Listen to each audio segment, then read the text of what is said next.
Olá, gente! Novamente por aqui, para nós continuarmos nossa sequência das bem-aventuranças. Agora vamos falar sobre o lamento espiritual, né? Versículo 4 de Mateus 5, bem-aventurados os que choram, porque serão consolados.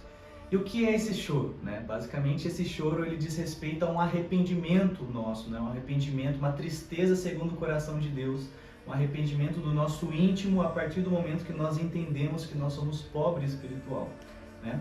E a partir dessa afirmação eu queria já colocar dois tópicos para nós iniciarmos, né? Para relembrar um pouco daquilo que nós falamos no tópico passado, que era os pobres de espírito. A primeira questão que nós entendemos é que Jesus, nas bem-aventuranças, ele trilha um caminho lógico e um caminho complementar. Então as bem-aventuranças elas complementam uma a outra. Então só consegue chorar, só consegue provar da felicidade, né? Só consegue ser bem-aventurados os que choram, aqueles que primeiro são pobres de espírito, né? Então, se você não assistiu a aula de pobreza espiritual, a gente vai deixar um cardzinho aqui em cima, só você clicar e ir para lá, para acompanhar a sequência completa. Mas a partir desse tópico que nós conversamos, nós entendemos que a pobreza espiritual é você olhar para o Senhor e você, ao mesmo tempo que você olha para o Senhor, você olha para você, vê a grandeza de Deus e o quanto você é dependente. E o resultado desse olhar é você entender que você é pobre e você depende do Senhor, e a partir dessa pobreza e dessa dependência você começa a chorar, você lamenta pelo pecado que te consome, pelo pecado que te enche e te faz ser tão pequeno diante da grandeza do Senhor, diante da glória, das coisas majestosas que o Senhor é e aquilo que Ele faz. E o segundo ponto que eu queria frisar é que em todas as bem-aventuranças, o Senhor ele faz um contraponto com as filosofias e os padrões mundanos, né? Então, enquanto o mundo ele nos leva a fugir da tristeza, sair de perto daquilo que nos faz ficar tristes, sair de lugares onde nos fazem chorar, nos afastar desses ambientes, o Senhor diz, Jesus nos seus ensinamentos fala assim, felizes são os que choram. Entendendo então esses dois pontos, nós podemos prosseguir. E a primeira coisa que eu queria conversar com vocês é a respeito de nós, né? Na nossa vida de cotidiano da igreja, o quanto nós, no meio da igreja, olhando para nós mesmos, né? Nos enxergamos em um lugar de choro, em um lugar de arrependimento, em um lugar de tristeza segundo o coração de Deus. Muitas vezes, se nós formos olhar para nós mesmos, olhar para o momento em que nós vivemos, dificilmente estaremos nesse lugar de tristeza, esse lugar de arrependimento, esse lugar de quebrantamento.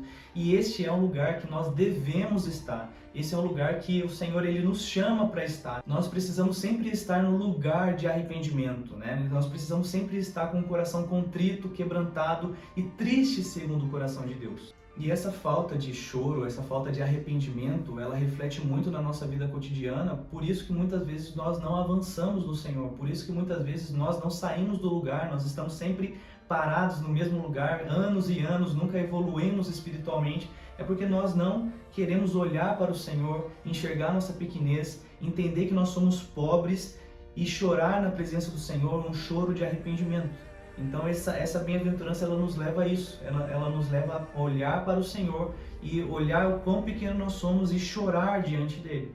Quando nós não somos pobres de espírito, nós não choramos, logo nós não nos arrependemos e isso automaticamente de entrelinhas nos diz que nós estamos satisfeitos com a nossa vida, nós estamos satisfeitos com o nosso modo de viver. E isso é totalmente contra aquilo que nós vemos na palavra. Nós não podemos estar conformados ou satisfeitos com o nosso modo carnal de viver. Nós precisamos estar sempre, dia após dia, querendo melhorar, querendo largar a vida de pecado, querendo realmente se entregar na presença do Senhor em arrependimento. E na primeira bem-aventurança eu li Romanos 7 e vou ler novamente aqui uma continuação daquilo que Paulo fala no versículo 21 ao 24.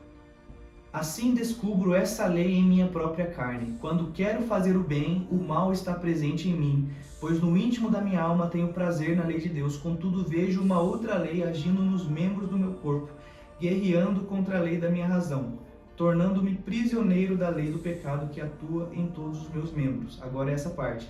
Miserável ser humano que sou, ou miserável homem que sou, quem me libertará deste corpo da morte? Graças a Deus por Jesus Cristo, nosso Senhor, que de modo que eu mesmo, com toda a razão, sirvo a lei de Deus, mas com toda a carne, a lei do pecado.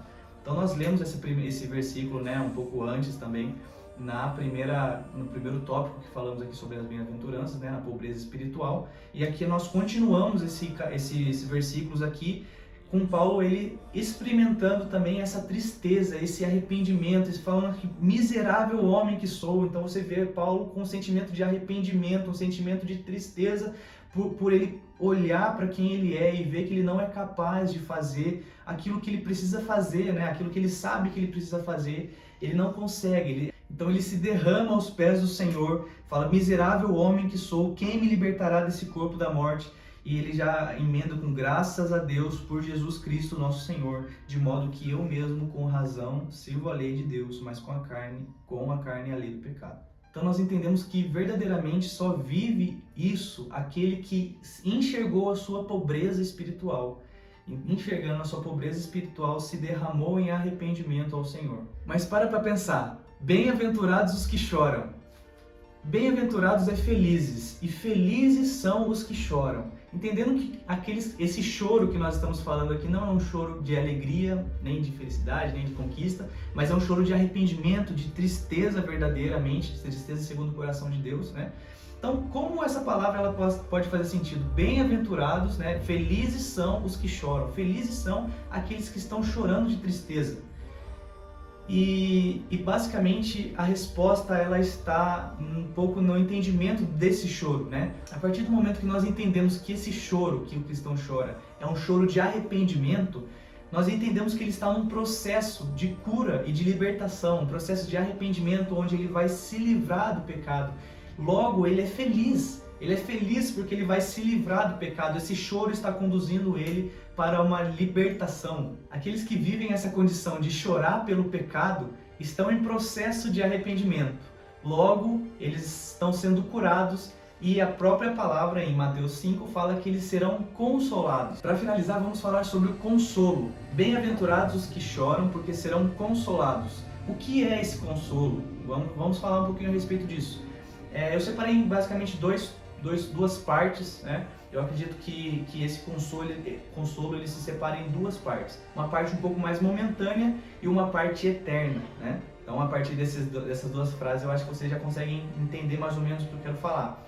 Então, a parte momentânea, bem-aventurados os que choram. Então, a partir do momento que nós choramos pelo pecado, o Senhor nos consola com o perdão dele. Então, o perdão do Senhor nos consola e nós entendemos que através do Espírito Santo nós conseguimos vencer esse pecado que nos assola, esse pecado que nos faz chorar. Então, essa é uma parte desse consolo. Mas há ainda uma parte muito mais profunda, que é o que está escrito em Tito. Escrevi aqui em Tito 2,13. Vamos lá? Tito 2,13 fala aqui. Vamos ler a partir do 12. Ela nos orienta a renunciar à impiedade e às paixões mundanas e viver de maneira sensata, justa e piedosa nessa presente era, enquanto aguardamos a bendita esperança, o glorioso retorno do nosso grande Deus e Salvador, Jesus Cristo.